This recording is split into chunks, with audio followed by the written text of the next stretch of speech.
The reason we want to know about all of these different types of IMFs and compare them in terms of their type and strength is to know how that translates into properties for our either pure substances or our mixtures. These are all about the physical properties that a substance has. Maybe it's melting or boiling point, surface tension, vapor pressure, or anything else about the way a molecule sticks to itself. So some properties that we connect to this a lot are the changes of state. Sometimes we can simply describe those just based on high and low melting or boiling points. The higher the value for each of those, the stronger the intermolecular attractions. When something melts, we break the attractions somewhat, but the molecules are still fairly close together, meaning that there's still some attraction there in the liquid state. If I was to boil or completely evaporate a liquid, I would need, or even a solid that goes straight into a vapor, to overcome those attractions enough that the molecules are moving freely and not interacting with one another. When we think about ice, solid water melting into liquid water and some of the properties there, it's tied into the hydrogen bonds between the water molecules. Carbon dioxide, when it's in the solid state, dry ice, goes straight into the gaseous state at standard pressure. The reason for that is the dispersion forces are so much weaker that they don't hold it in that liquid state. It goes freely into the solid state as soon as it has enough energy or when it's at room temperature. So when we're thinking about these phase changes, we're putting energy in or taking it out, depending on which way we're going, without breaking or forming bonds, but breaking or forming IMFs. So particulate diagrams, whether it be the solid, liquid, or gas state, is super important in terms of understanding what the IMFs are doing. So here I've got a boiling pot of water with a lid on it and some silly water molecules there.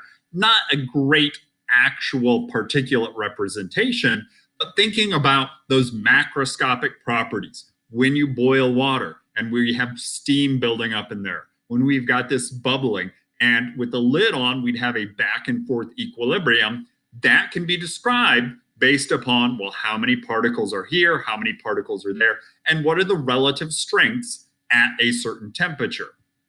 If we want to describe why water beads up or why it has a strong surface tension, we would think about in the middle of a water droplet, the strong attractions that go in all directions, whereas near the surface, it's pulled one way without molecules on the other, water molecules strongly pulling it the other way.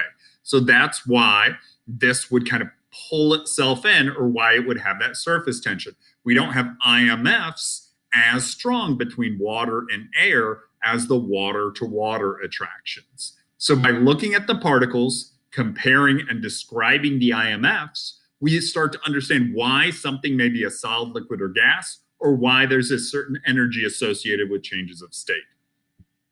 Those are super important in describing the different properties that different types of compounds have. Ionic compounds, for example, have very strong attractions. Ionic bonds go back into the last chapter of bonding. It's a full positive to full negative, and sometimes +2 to -2, +3 to -3 charge. We have a strong alternating structure of cations to anions that holds every ion within the compound together. It looks something like this. That makes ionic solids have very high melting points. A lot of energy is needed to overcome those attractions to get the ions freely moving. They have a very low vapor pressure because they do not go from solids to liquids to gases very easily at all. The molecules tend to be hard, but they are also brittle. That means if we hit them with a sharp blow, if you hit this with a hammer, it's going to shatter. It's going to break apart. That's because when we have our alternatingly charged ions, they're strongly in place. But if we slightly shift that, a cation would repel another cation and an anion would repel. They hold in place when in the correct structure and repel if one of our layers is shifted.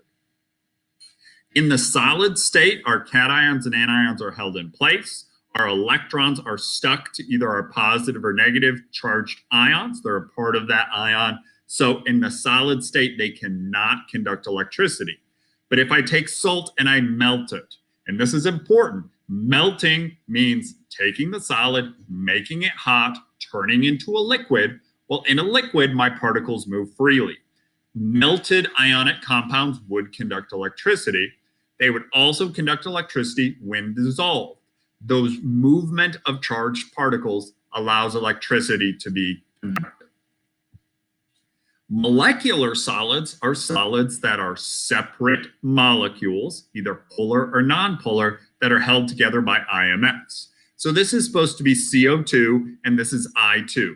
We can cool carbon dioxide down enough to make dry ice, or iodine is an molecular solid or a diatomic elemental solid that exists as a solid under standard conditions. There's lots of different molecular solids. Some of them we have to cool down. Some are solids at room temperature, but all of them have a relatively low melting point compared to other types of compounds.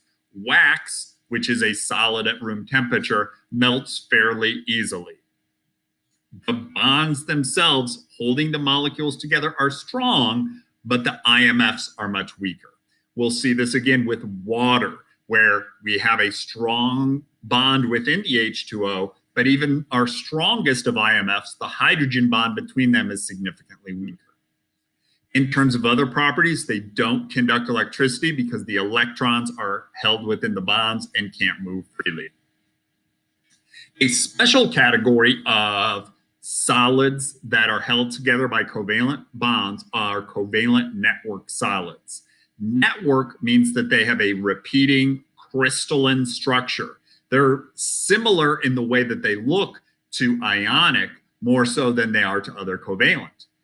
Every atom is bonded to several others. It could be several of the same within a diamond or graphite, or it could be a mixture with carbon and silicon and oxygen and sand. In that case, everything is held in place by an actual bond. They could be held together in that three-dimensional network, or graphite, and some of them is a two-dimensional network.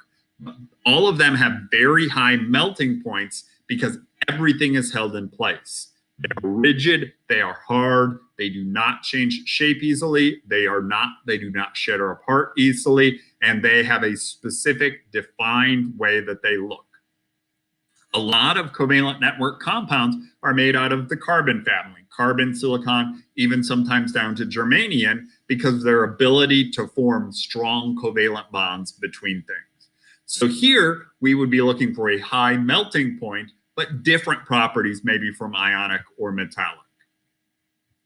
Metallic solids we've talked about with metallic bonding. We have cations surrounded by our delocalized valence electrons. They conduct heat and electricity well because of the freedom of motion for those electrons. They can change shape by moving the metallic cation core, maybe hitting with the hammer, melting it down, moving it around. So they are malleable and ductile. Some of them have extremely high melting points because of strong attractions, while others might be slightly lower. So metallic are likely lower than most ionic and most covalent network, but still higher than molecular covalent. And then remember, when we mix them together, we can slightly change the properties by making an alloy. We may keep properties. We may make certain properties more extreme or more powerful while making others weaker, depending on whether it's substitution or interstitial. The last kind of category here really is just a molecular one, but many biomolecules and some polymers are very, very big molecular compounds. They could be solids or still maybe in the liquid state. They are held together by covalent bonds, but because it's so large, so polarizable, often so polar with even some hydrogen bond potential in them, they sometimes have unique properties. The most important thing here is that the IMFs can occur within a molecule itself. So two different parts of the molecules can stick together. That is potentially going to give them a slightly higher melting point, but also change the way that they mix and combine and react with other things.